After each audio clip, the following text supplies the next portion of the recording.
کسی زمانے میں سیارہ ڈائجسٹ کے اندر تقسیم ہند کی قبر کی کہانی چھپی تھی کہ قبر کھودتے کھودتے ساتھ والی قبر کھل گئی، تو لوگوں نے دیکھا کہ کفن بھی میلا نہیں ہوا، شوق اور جستجو کی چنگاریاں مزید روشن ہوئیں اور ایک اینٹ گری تھی تو دوسری اینٹ خود نکال دی، تو دیکھا کہ اندر تازہ گلاب کھلے ہوئے ہیں۔ خیر قبر کو بند کیا اور جستجو پیدا ہوئی کہ ہم دیکھیں یہ شخص تھا کون اور اس کی نیکی معلوم کریں تاکہ ہم بھی اس صالحیت کے ماحول میں اپنے آپ کو ڈھال کر کے یہ سعادت پا سکیں۔ تو خیر تلاش کرتے ہوئے اس کی بیوہ مل گئی جو بہت بوڑھی ہو چکی تھی، تو لوگ اس کے پاس گئے کہ تیرے شوہر کی قبر یوں کھل گئی اور ہم نے یہ منظر دیکھا، تو تم بتا سکتی ہو کہ وہ کون سا نیک عمل کرتا تھا؟ تو اس نے ذہن پہ زور دیا، کہا میرا شوہر ایک سادہ سا شخص تھا اور پڑھا لکھا بھی نہیں تھا، لیکن ہاں مجھے یاد آیا اس کا ایک عمل تھا، جب صبح کے وقت وہ مسجد میں جاتا نماز کے لیے تو لوگ قرآن کھول کے بیٹھ جاتے۔ ایک زمانہ تھا لوگ فجر کے بعد قرآن مجید کی تلاوت کیا کرتے تھے، اور گھروں میں بھی صبح کے وقت قرآن ضرور کھلتا تھا۔ اللہ وہ دور دوبارہ پلٹ کے لے آئے ہمارے لیے، اور نوجوانان امت قرآن کا چہرہ دیکھیں فیس بک کی بجائے۔ تو وہ ایک زمانہ تھا، تو جب سارے لوگ قرآن کھول کے بیٹھ جاتے تو اس سے بڑی تکلیف ہوتی کہ کاش میں بھی قرآن پڑھا ہوتا، تو یہ بوجھل قدموں سے گھر پلٹتا اور طاق پہ رکھے ہوئے قرآن مجید کے نسخے کو اتارتا، کھولتا، چومتا، پڑھنا تو آتا نہیں تھا، تو ایک ایک سطر پہ انگلی پھیرتا اور کہتا مالک مجھے پتہ نہیں کیا لکھا ہے، جو لکھا ہے حق لکھا ہے۔ پھر دوسری سطر پہ انگلی رکھتا اور کہتا مالک یہ بھی سچ لکھا ہے۔ پھر تیسری سطر پہ انگلی لے آتا، کہتا مالک یہ بھی سچ لکھا ہے۔ تو اس طرح انگلی پھیرتا چلا جاتا اور یہ کہتا چلا جاتا مالک یہ بھی سچ ہے، یہ بھی سچ ہے، یہ بھی سچ ہے، یہ بھی سچ ہے۔ تو شاید اس کی قبر میں جو چراغاں ہوا ہے، اس کی قبر میں خوشبو پھیلی ہے، گلابوں کا موسم تم نے دیکھا ہے، تو قرآن سے محبت کی اس کے سبب ہوا ہے۔ یار جو قرآن مجید کو پڑھنا بھی نہ جانتا ہو، اس کی زیارت کر کے اس اذعان اور یقین کے ساتھ انگلی رکھ کے کہے کہ یہ اللہ کا سچا کلام ہے، تو اس کی قبر میں خوشبوئیں پھیل جاتی ہیں، اور جس نے ساری زندگی قرآن کی خدمت کی ہو اللہ اس کو کتنی رحمتوں سے نوازے گا اور کتنی کرم نوازیاں اللہ اس کا مقسوم کرے گا۔ ابھی حضرت کی عمر کے حوالے سے بات ہو رہی تھی تو مجھے امام ابو نعیم الاصفہانی سے ایک روایت جو انہوں نے حلیہ میں بیان کی کہ جو شخص 70 سال کی عمر میں انتقال کرتا ہے اللہ اس کے بڑھاپے کا حیا کرتے بغیر حساب کے جنت عطا کرتا ہے، اور جو 80 سال کی عمر میں انتقال کرتا ہے اللہ اسے حق شفاعت بھی عطا کرتا ہے کہ اپنے خاندان کے کتنے لوگوں کی سفارش کر کے انہیں جنت میں لے جائے گا۔ اس لیے ہمارے دین میں بوڑھوں کی عمر کی کثرت کی وجہ سے تکریم کرنے کی تلقین کی گئی ہے، اور ہمارے صوفیہ فرماتے ہیں کہ بڑے کی تعظیم اس لیے کرو کہ اس کی نیکیاں زیادہ ہیں، اور چھوٹے کو اس نظر سے دیکھو کہ اس کے گناہ کم ہیں۔ جب ہم یہ دیکھنا شروع کر دیں گے اور اس طرح سے سوچنا شروع کر دیں گے تو پھر ہمیں کسی شخص میں پاپ اور عیب دکھائی نہیں دیں گے۔ ہمارا مطمع نظر، ہمارا انداز نگاہ یہ ہے کہ ہم دوسروں کی طرف عیب کی نسبت کرتے ہیں اور سمجھتے ہیں کہ ہم دودھ کے دھلے ہوئے ہیں، جبکہ کسی کی طرف انگلی اٹھانے سے قبل یہ سوچنا چاہیے کہ باقی ساری انگلیاں اپنی طرف اٹھ رہی ہیں۔ تو اپنے آپ کو ستھرا بتانے کی بجائے لوگوں کو اس نظر سے دیکھو کہ وہ پاک ہیں، اور اللہ تعالیٰ نے بالخصوص جو میں نے عرض کیا یہ بات ضمناً آ گئی کہ بڑھاپے کا حیا کیا ہے۔ حضرت بایزید بسطامی کی 72 سال کی عمر میں ان کا وصال ہوا، تو جب قبر میں گئے تو بعد میں کسی کو خواب میں ملے تو اس نے کہا کہ سناؤ کیا ماجرا ہوا؟ کہا میرے مالک نے مجھے جب حاضر ہوا تو کہا اے بوڑھے بتا میرے پاس کیا لے کر آیا ہے؟ تو میں نے کہا مالک بادشاہوں کی چوکھٹ پہ جب فقیر آئیں تو شہنشاہ یہ تو نہیں پوچھا کرتے کیا لے کر آئے ہو، فقیروں کو تو یہی پوچھا جاتا ہے کیا لینے آئے ہو، میں تیری رحمت کا سوالی بن کے آیا ہوں۔ اللہ نے بغیر حساب کے میری مغفرت فرما دی، میری بخشش فرما دی۔ اور جنہوں نے اپنی زندگیاں راہ دین پہ گزاری ہوں، حضرت سیدنا عمر رضی اللہ تعالیٰ عنہ فرماتے ہیں کہ آقا کریم علیہ السلام نے ارشاد فرمایا کہ جس شخص کے مرنے کے بعد 4 لوگوں نے اس کی اچھائی کی گواہی دے دی وہ جنتی ہے۔ 4 لوگوں نے کہا یہ بہت اچھا شخص تھا۔ تو حضرت عمر کہتے ہیں میں نے عرض کی یا رسول اللہ صلی اللہ علیہ وسلم اگر کسی کے پاس 4 گواہ نہ ہوں 3 گواہ ہوں تو آقا کریم نے فرمایا وہ بھی جنتی ہے۔ حضرت عمر فرماتے ہیں کہ میں نے عرض کی یا رسول اللہ صلی اللہ علیہ وسلم اگر کسی کے پاس 3 گواہ بھی نہ ہو 2 گواہ ہوں تو آقا کریم نے اس کے لیے بھی یہی بشارت دی۔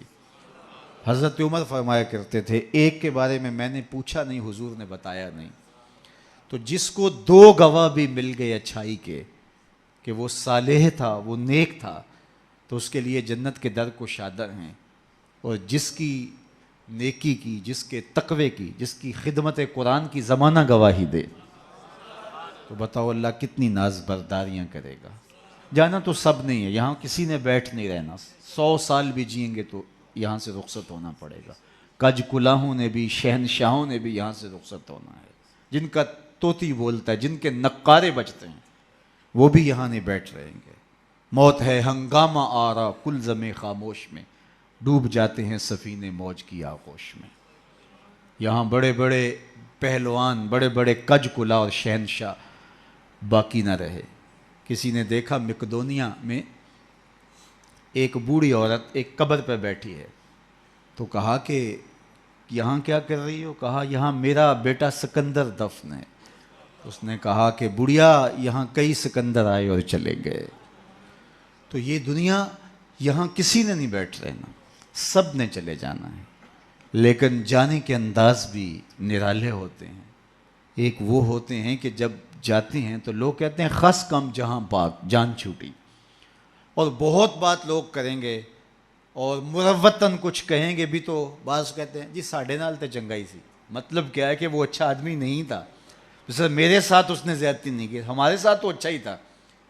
تو وہ کیسا شخص ہے کہ جس کے بارے میں اچھائی کے لفظ بولنے کے لیے بھی لفظوں کو تراشنا پڑے کہ لوگ کہیں کہ یہ غلط بیانی کر رہا ہے، اور وہ کتنا خوش نصیب ہے کہ جس کی تعریف کرتے ہوئے بے جھجک لفظ بولنے سے جو ہے وہ انسان شرمندگی محسوس نہ کرے کہ اس کی زندگی اس طہارت میں، اس پاکیزگی میں، اس عفت میں بسر ہوئی کہ اس نے ساری زندگی راہ خدا میں زندگی گزاری۔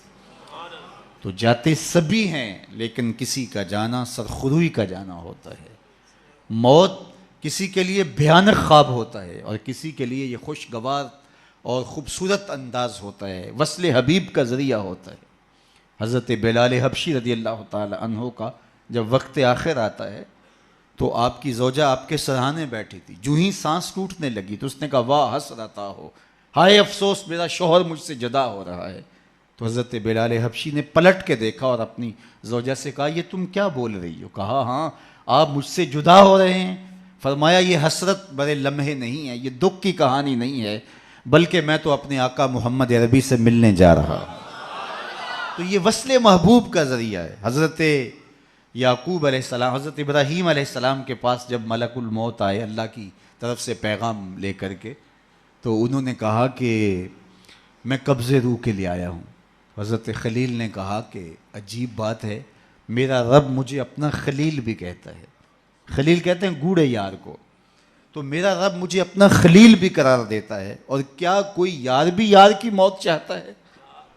اور تمہیں قبض روح کے لیے بھیجا۔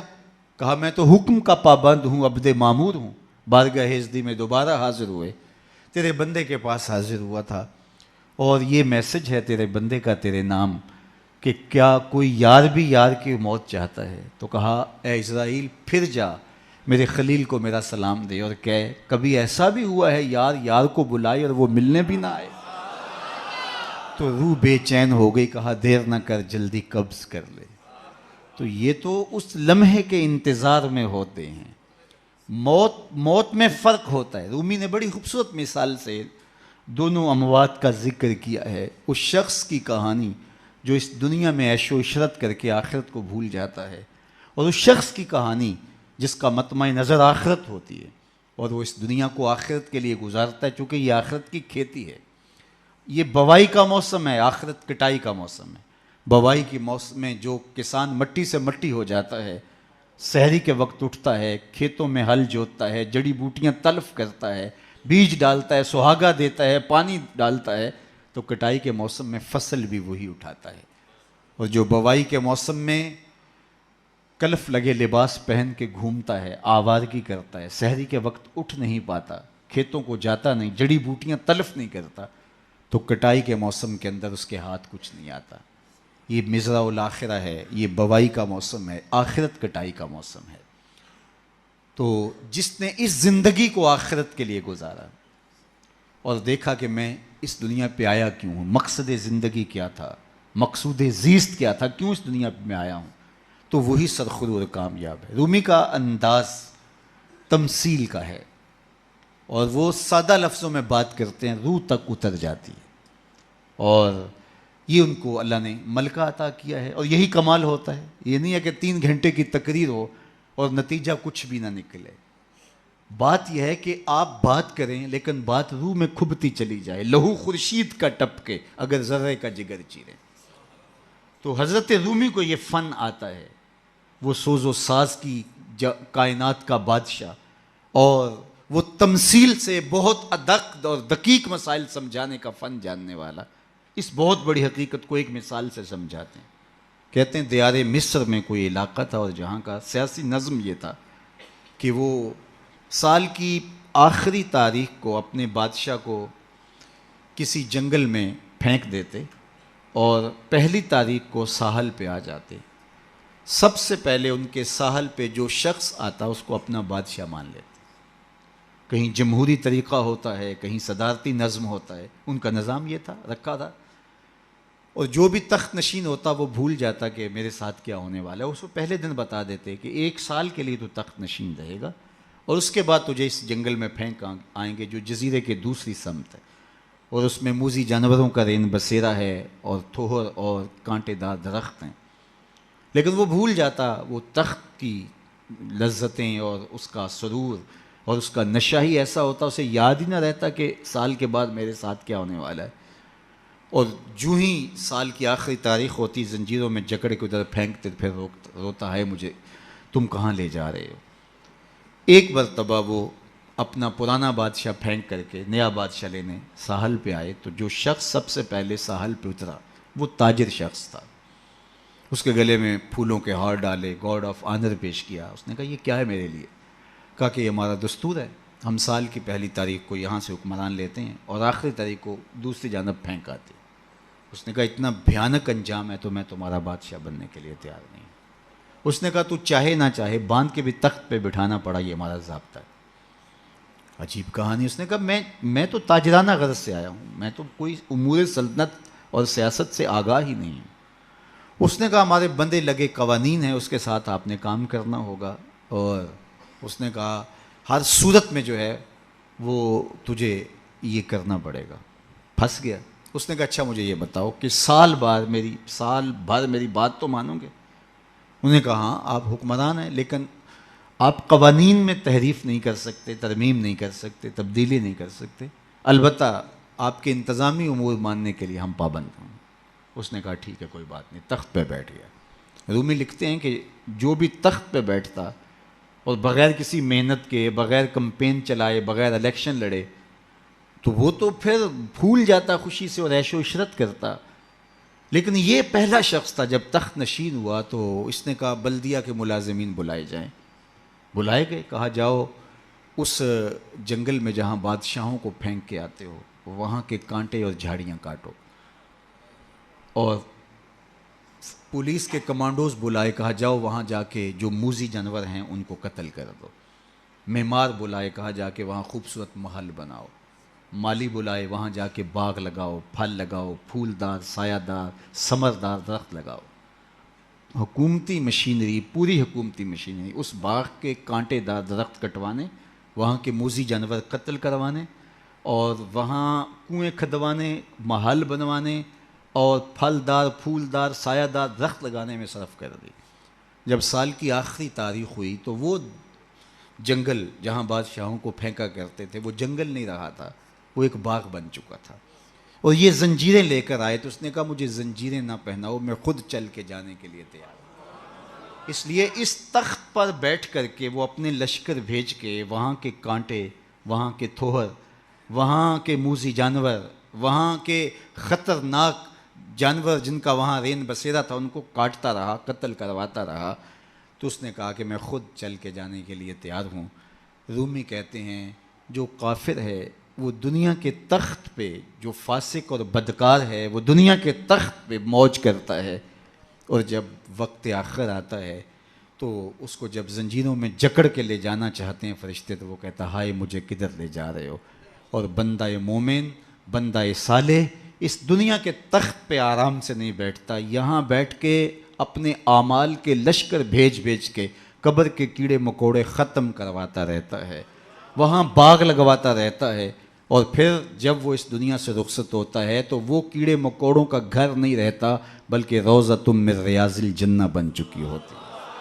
اور وہ کہتا ہے دیر نہ کرو مجھے جلدی لے جاؤ، میں خود چل کے جانے کے لیے تیار ہوں۔ ربعی بن حراش ساری زندگی ہنسے نہیں، فرماتے تھے کیا خبر میرا انجام کیا ہوگا۔ جب تک یہ یقین نہ ہو کہ میرا انجام کیا، اتنی دیر تک دھڑکا لگا رہے، ڈر لگا رہے۔ یہ مسلمان کی زندگی ہے، مومن کی زندگی ہے۔ ابھی ملیکہ فرماتے ہیں کہ میں 30 اصحاب رسول سے ملا ہوں، بخاری کتاب الایمان اٹھائیے، 30 اصحاب رسول سے ملا ہوں، اور ہر ایک اپنی آخرت کے بارے میں سخت فکر مند تھا۔ ہم تو 4 نمازیں پڑھ لیں تو ہم سمجھتے ہیں کہ ہمارے جیسا زمانے میں کوئی نہیں، اور بے نمازیوں کو حقیر جاننے لگ جاتے ہیں۔ 30 اصحاب سے ملاقات ہوئی ہے اور یہ ڈرتے رہتے تھے کہ میرا انجام، رنگا رنگ سہیلیاں پرن کڑے پر پریا اس دا جانیے جس دا توڑ چڑے۔ انما الاعمال بالخواتین، اعمال کا دار و مدار حسن خاتمہ پہ ہے، جس کا اخیر ٹھیک ہو گیا۔ ورنہ کتنے لوگ ہیں کہ زندگی ساری اچھی، انجام بخیر نہیں ہوا۔ ہمارے سامنے بلعام بن باورا کی مثال موجود ہے۔ بنی اسرائیل کا مستجاب الدعوات ولی تھا، ہاتھ پھیلا کے دعا مانگتا تو ہاتھ منہ پہ بعد میں پھیرتا، قبولیت پہلے ہو جاتی۔ لیکن پھر اسی کے بارے میں قرآن نے کہا نا مَثَلُهُ كَمَثَلِ الْكَلْبِ، اس کی مثال کتے کی مثال، زبان لٹک گئی، زمین چاٹتا تھا، نبی کے خلاف ہاتھ اٹھا دیے، سمجھا میں مقبول بارگاہ ہو گیا ہوں۔ اللہ اکبر، انجام ٹھیک نہیں ہوا۔ اس لیے میاں صاحب بولے پڑھنے اتے مان کرینا تے نہ آکھی میں پڑھیا، او جبار کہار صداوے متا روڑ دے وے دودھ کڑیا۔ جب تک انجام بخیر نہ ہو۔ بایزید بستامی سے ایک بڑھیا نے کہا تھا کہ میرے گدھے کی 2 مچھی ہے یا آپ کی داڑھی اچھی ہے؟ کہا فی الحال نہیں بتا سکتا، یہ تو مرنے کے بعد ہی بتا سکتا ہوں۔ تو جب تک انجام بخیر نہ ہو اللہ سے دعا مانگے کہ اللہ خاتمہ ایمان پہ کرے، ساری زندگی دین کی راہوں کے مسافر رہیں، اور جب سانس ٹوٹ رہی ہو محمد عربی کا کلمہ زبان پہ جاری ہو، آخری قول کلمہ طیبہ کا ہو ہمارے لبوں کے اوپر۔ ربی بن حراش ساری زندگی مسکرائے نہیں، فرماتے تھے کیا خبر انجام کیا ہوگا۔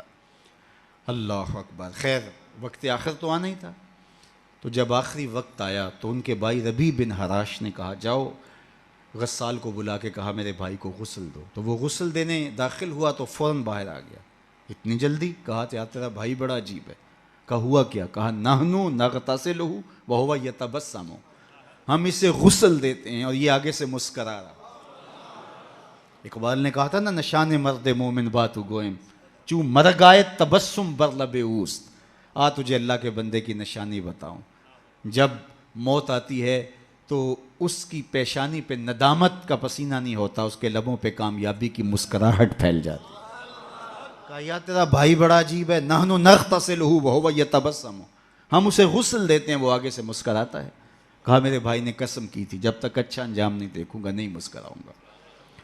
پورے شہر میں شور مچ گیا، ایک بندہ مرنے کے بعد مسکرایا ہے۔ بعض لوگ تو بہت خوش ہوئے بعض نے کہا یہ گھڑی ہوئی کہانیاں ہیں، یہ مریدین کا اعتقاد ہے، ان کا حسن اعتقاد ہے، کیسے ہو سکتا ہے مرنے کے بعد مسکرائے؟ ایک بہت بڑا ہجوم جمع ہو گیا حضرت کی زیارت کے لیے. بعض لوگ تیکھے سوال لیے، بعض محض تماشائی، بعض سیدھا سیدھا انکار کر رہے ہیں. پورا بصرہ امڈ آیا.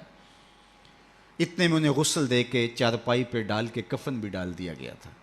جب لوگ گھر میں داخل ہوئے تو قبل اس سے کہ وہ سوال کرتے، امام ابو نعیم نے حلیہ میں لکھا، قاضی ایاز مالکی اندلسی نے الشفاء کے اندر لکھا، اور اس کو امام سہیلی نے روض الانف میں لکھا، اور بھی بہت سارے لوگوں نے لکھا.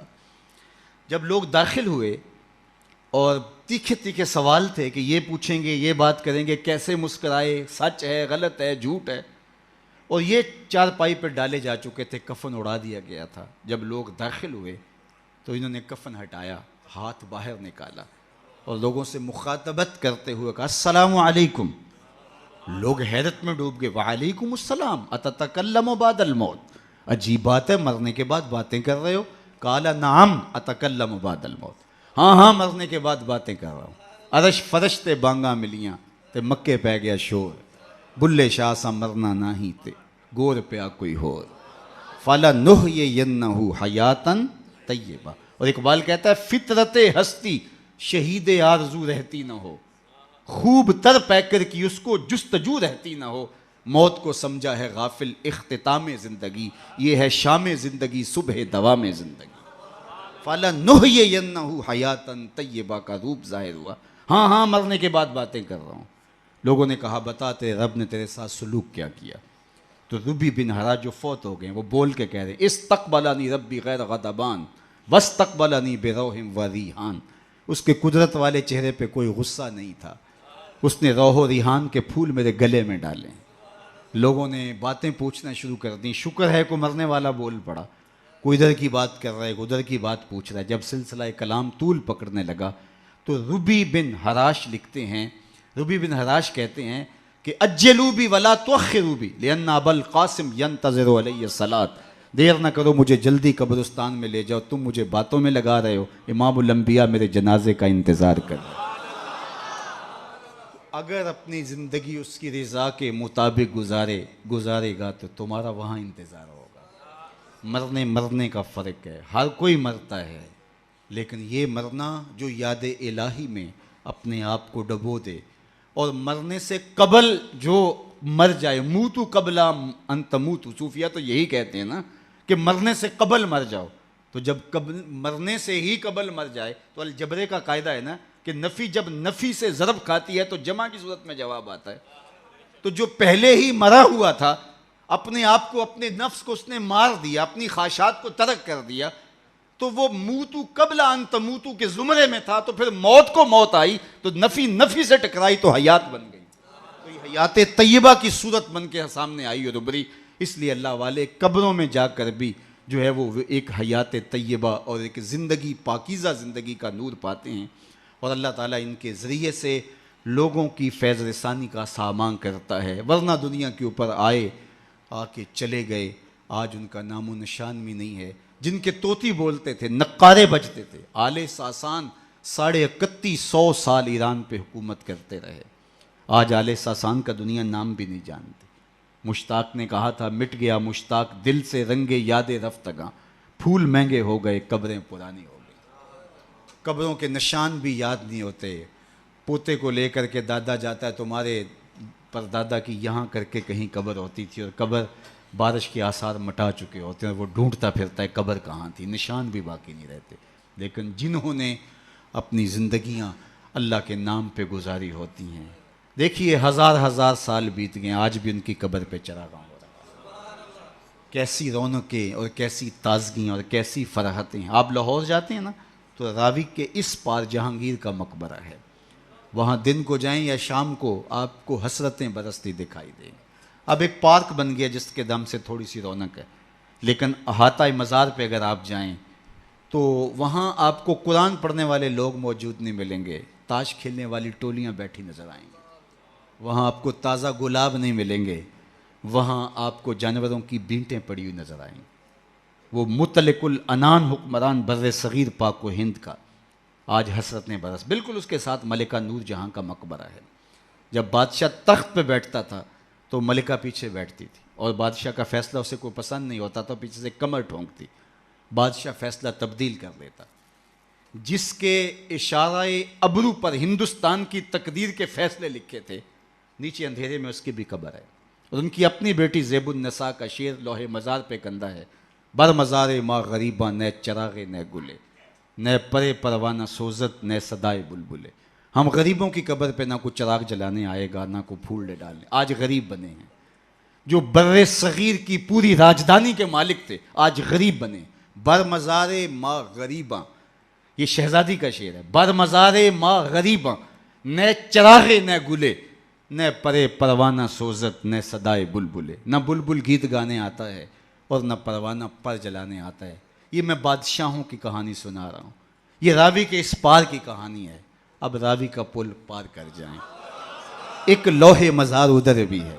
یہاں تو لکھا ہے بر مزار ماں غریباں نہ چراغے نہ گلے, اور وہاں لکھا ہے گنج بخش فیض عالم مظہر نور خدا, ناکساں را پیر کامل کاملاں را رہنما. اب میں نے اور آپ نے دیکھنا ہے ہم کس زمرے میں آنا ہے, کن کے ساتھ جڑنا ہے, کن سے وابستگی اختیار کرنی ہے, کس دائرے میں آنا ہے. سلطنت روم کا شہنشاہ, اس دور کی سپر طاقت. لیکن اگر میں آپ سے پوچھوں جس زمانے میں میرے حضور آئے تھے اس زمانے کے خاقان کا نام کیا ہے, تو آپ میں سے کوئی بتا سکتا ہے؟ میں علماء کو چھوڑتا ہوں, تاریخ کا گہرا مطالعہ کسی کا ہو تو الگ بات ہے. لیکن اگر پوچھوں جس دور میں میرے حضور آئے اس دور کے خاقان کا نام کیا تھا, شاید کوئی نہ بتا سکے. اچھا میں پوچھتا ہوں اس دور کے کیسر کا نام کیا تھا؟ اس دور کا ٹرمپ تو وہی تھا نا, لیکن آج اس کا نام کوئی بھی نہیں جانتا. چلو میں پوچھتا ہوں اس دور کے کسرا کا نام کیا تھا؟